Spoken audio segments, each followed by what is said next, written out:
আমার ইউটিউব চ্যানেলে সব বন্ধুদের জানিয়ে স্বাগত। আমি আবার চলে এলাম একটি রেসিপি নিয়ে। রেসিপিটি দেখুন, দেখে ভালো লাগলে লাইক শেয়ার কমেন্ট অবশ্যই করবেন, আর নতুন বন্ধু হয়ে থাকলে একটা সাবস্ক্রাইব করে দেবেন। আজ আমি আবার বানালাম আমার ঠাকুমার মতো করে চিকেন কষা। আজকে চিকেনটাকে প্রথমে হাতে মেখে নেব।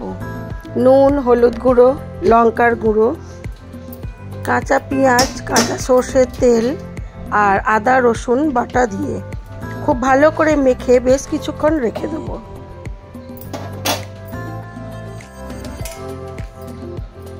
আমার ঠাকুমা যখন চিকেন কষা করতো তখন এইভাবেই বেশিরভাগ সময় করতো, আর খেতে দুর্দান্ত হতো।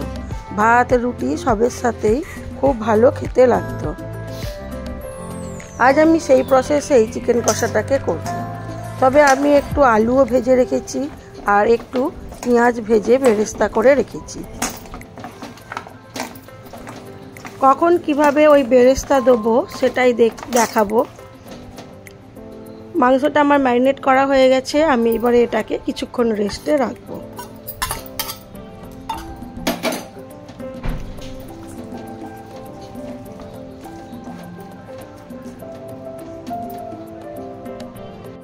কি কথা?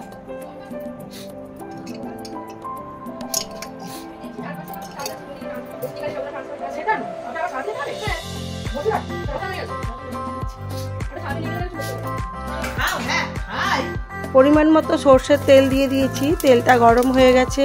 দিয়ে দিলাম গোটা গরম মশলা, গোটা জিরে ফোড়ন। এবারে দিয়ে দিলাম রসুন থেঁতো করা। রসুনটা একটু হালকা ভাজা হলে দিয়ে দেবো অল্প একটু চিনি আর টমেটো কুচি। এখানে প্রথমে টমেটো কুচিটাই দেবো, যেহেতু আমি পেঁয়াজটাকে মাখিয়ে দিয়েছি আর কিছুটা পেঁয়াজ বেরেস্তা করে রেখেছি।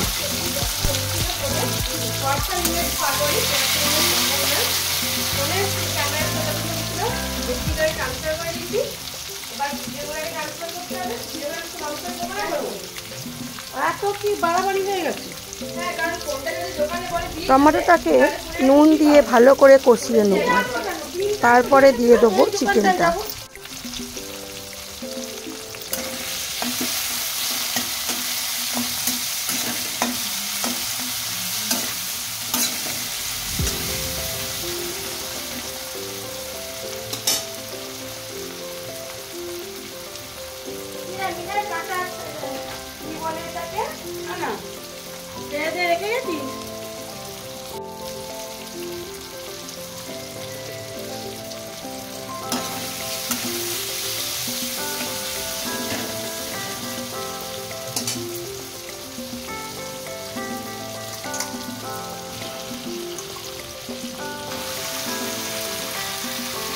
মশলাটাকে খুব ভালো করে কষিয়ে নিয়ে দিয়ে দিলাম ম্যারিনেট করে রাখা চিকেনটা।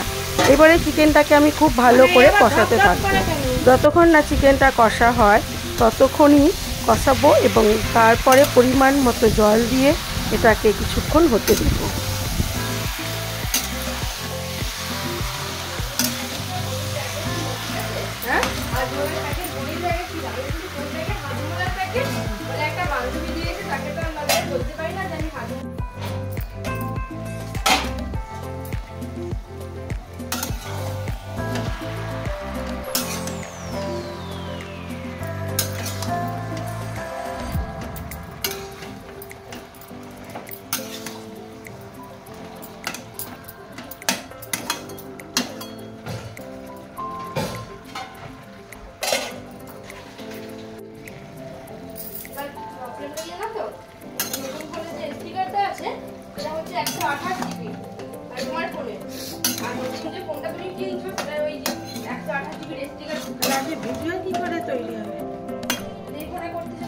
চিকেনটাকে এবার ঢাকা চাপা দিয়ে দিয়ে বেশ অনেকক্ষণ ধরে কষাতে হবে।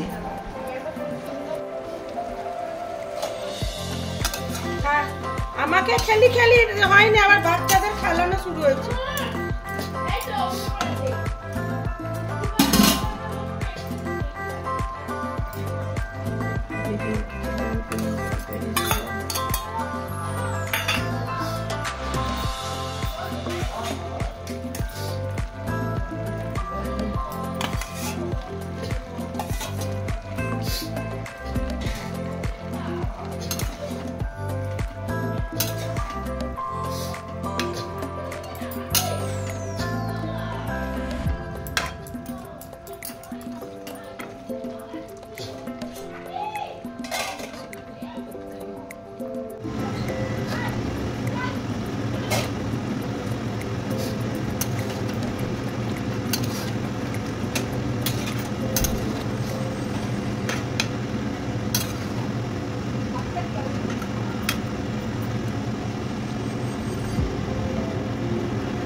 চিকেনটা খুব ভালো করে কষানো হয়ে গেছে, দিয়ে দিলাম পরিমাণ মতো গরম জল।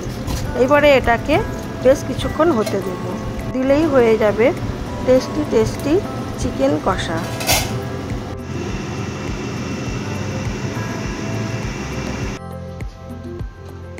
এই চিকেন কষাটা ভাত ও রুটির সাথে দারুণ লাগে। আমার চিকেন কষাটা হয়ে গেছে, আমি এবারে সার্ভ করে দিলাম।